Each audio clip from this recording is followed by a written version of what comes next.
Welcome back. As Middle East airlines are set to lead the growth of the global aviation industry, how are the region's airlines navigating their growth plans? To discuss this, I earlier met with the CEO of flydubai, Gaith Al Gaith.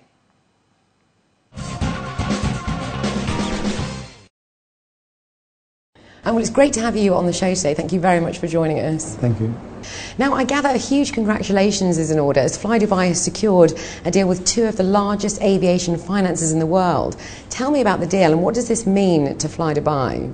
Well, first of all, it's a very nice confirmation to start with that the product that we are in the market for, which is a Dubai entity and an airline that we run, is successful, accepted by the financial market to support in this way. Of course, the deal allows us to sell and lease back 9 of our next aircraft that are coming. Some are this year and some is next year's. So it gives us a platform for growth for the airline that will take us beyond what we have right now, and this is something that's very exciting. Growth is always very exciting. Now, Middle Eastern aircraft carriers witnessed an 18% growth rate in May of this year.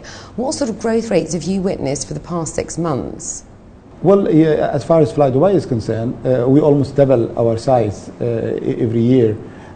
Because we started very small. We were not there a couple of years ago.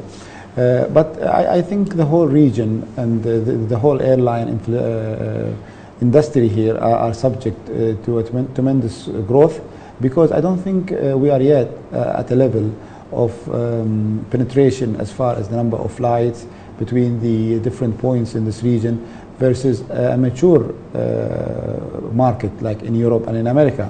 So of course there is more room to grow because there are more room to cover. Now, you're a private company. Have you got any plans to go public at all? Well, flydubai is an airline is owned by the government of Dubai, and privatizing the airline or any decision like this is totally up to the government. Now, you have a fleet of aircraft that go to 22 different destinations. Have you got any plans to set up a second hub at all? Well, currently we fly to 22 destinations and 2 more to come, so 24 in total in October. Our focus is Dubai, as like our name suggests, flydubai, and we will continue to grow in Dubai. There's no plans to set up a second hub. At least not for now, because we believe that there is still lots of room to grow in this market. Now, I'm sure you've heard this more often than not, but there's so much competition in the region with so many different low-cost aircraft carriers. I mean, what is the competition like here, and how important is competition? Competition is very good. I still believe that as far as the airline is concerned, there is still room to grow. So the more the merrier, and I think it's very important for our region to have more airline, easier commuting facilities. After all, 80% of the people who live in this region are from somewhere else.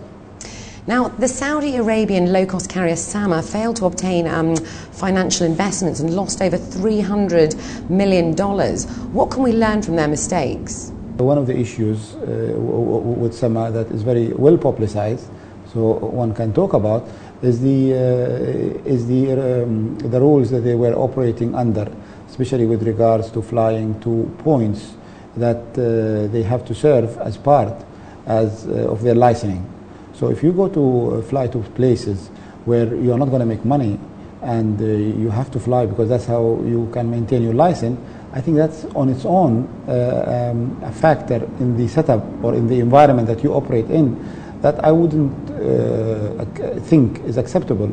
It's always important for us to examine, understand what goes on with these other airlines, and then take the lesson from them. Well, it's been a hugely successful concept since its startup, so good luck with your continued success. Thank you very much. Thanks. Great. Thanks.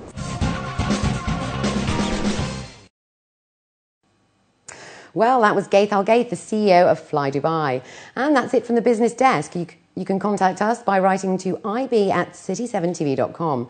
Up next, Zoe Richards is back with an update on the much-anticipated launch of the world's largest indoor theme park.